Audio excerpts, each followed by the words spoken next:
Hey, it's Maximo and welcome to Tipples and Treats. Today I'll be reviewing the Dewar 15-year-old blended Scotch whiskey.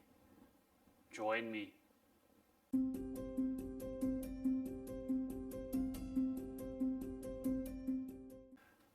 I've recently come back from an overseas trip and I took the opportunity to buy this particular bottle duty-free at Melbourne Airport on my return.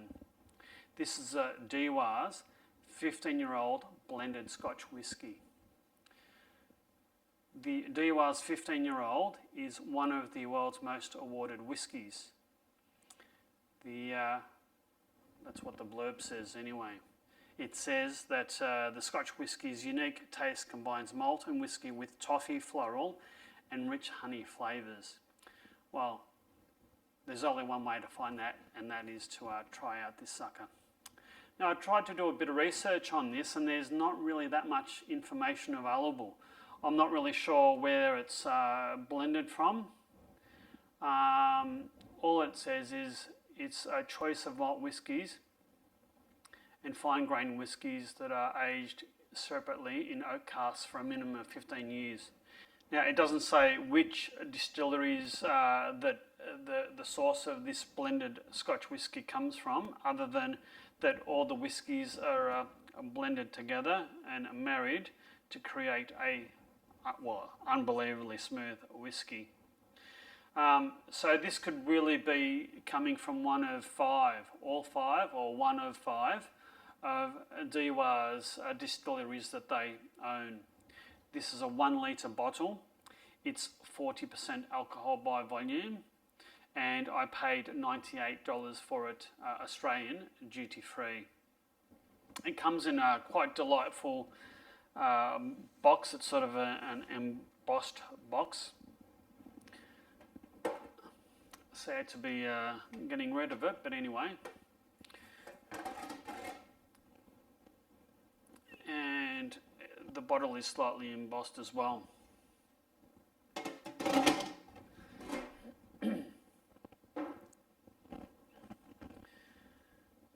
So, 40% alcohol by volume. It doesn't really say that much, other than it's had 500 gold and prize medals to date. And it's a special reserve blend.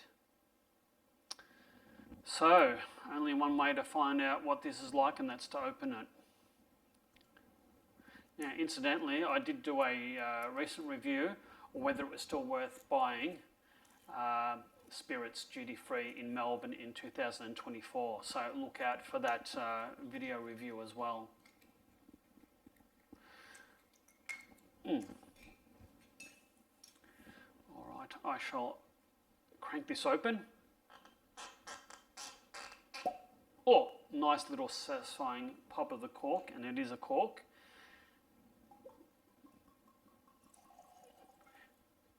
And that's a very, very nice satisfying glug of the bottle as well. I like a good pop of the cork and a glug of the bottle. So this one here, it's sort of a mid colour. A mid colour, sort of honey toffee colour. Not really much in the way of legs, but a bit, not much. Let's give this a whiff.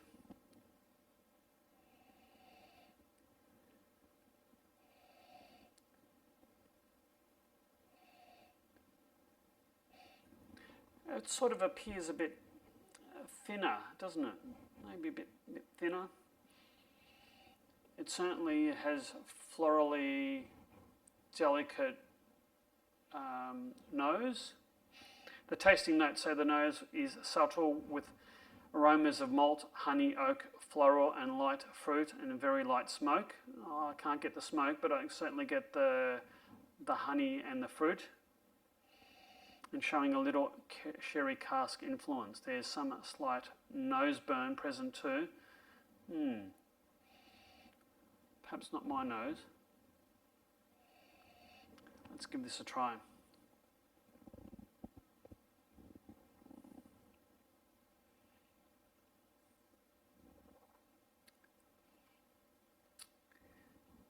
That is superb. That's creamy, soft, quite a long finish. The spice sort of kicks in after about a good 10 seconds, I think. It's this neat is very mellow, very very smooth, very creamy.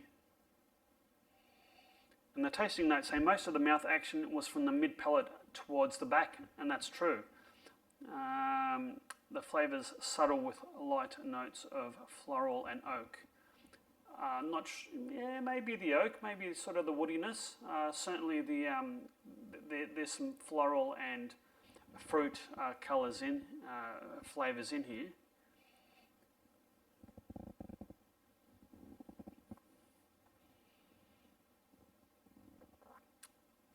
That's really nicely smooth.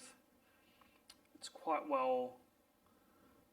It's probably not the most complex of scotches that I've had, but it's very smooth and creamy. It's nice, easy drinking, approachable Scotch whisky.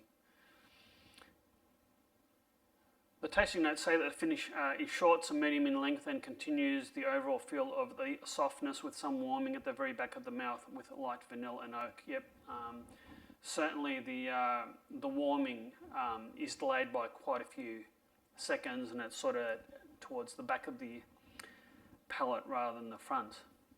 Very, very nice.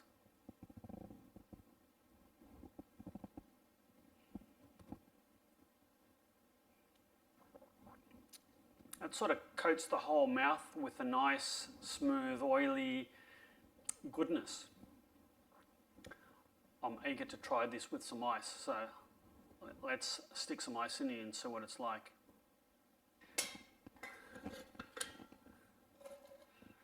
Well, I think that's quite a big chunk of ice.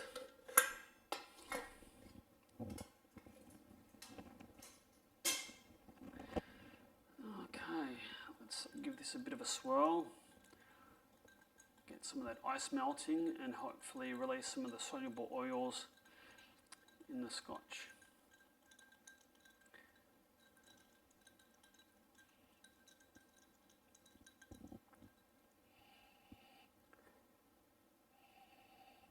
Let's cut down the nose a little bit. There's still some hint of fruitiness.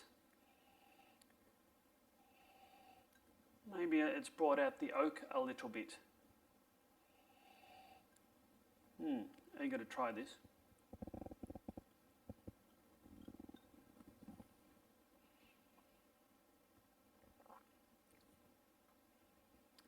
It's even, it's certainly smoother.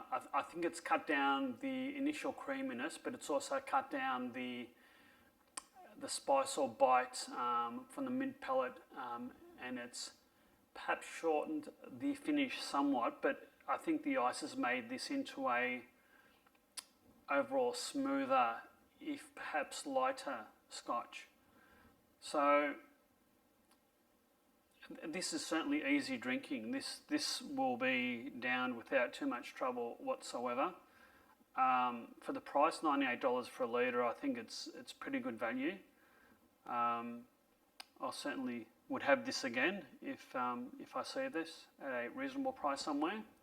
I was sort of a bit of a single malt snob, I think, for quite a while, but I've had a few very nice blended whiskies. I've had the Dimple 15-year-old blended. I've had the, what else have I had? I think it's there in the background. The Chivas Regal 18-year-old, that's a blended. The Dimple, as I said, maybe not the Johnny Walker so much. And there's been other blended whiskies that I've actually quite liked. So this just adds to another one that I do like. It's yeah, I'm not so much of a single malt snob these days. I think you've got to take the scotches as you see them, and I think or now that I've retired, I need to economise somewhat. So I'm looking for good value for money, easy to drink scotches, and this is definitely one of them. So I'd have no hesitation in recommending this to anyone. And incidentally, if you're interested in the value of duty-free, I did do a review of duty-free in Australia, is it worth it in 2024? I did a video review a couple of videos ago, so look that one up, and the summary of that was that no, I don't think duty-free is that good value for money, but you know, compared to the prices you can get in a normal retail store. But needless to say, I bought this and I will be enjoying this. If you've liked this video review, please hit that like and support my channel by hitting that subscribe button. So if you're my viewers are subscribers, so please support my channel by subscribing and hit that notify bell so that you'll be notified of all my future videos. I'll endeavour to do video reviews once a fortnight going forward now that I'm retired. So yes, support me by hitting that subscribe button. On that note, I say cheers and bid you farewell. Cheers.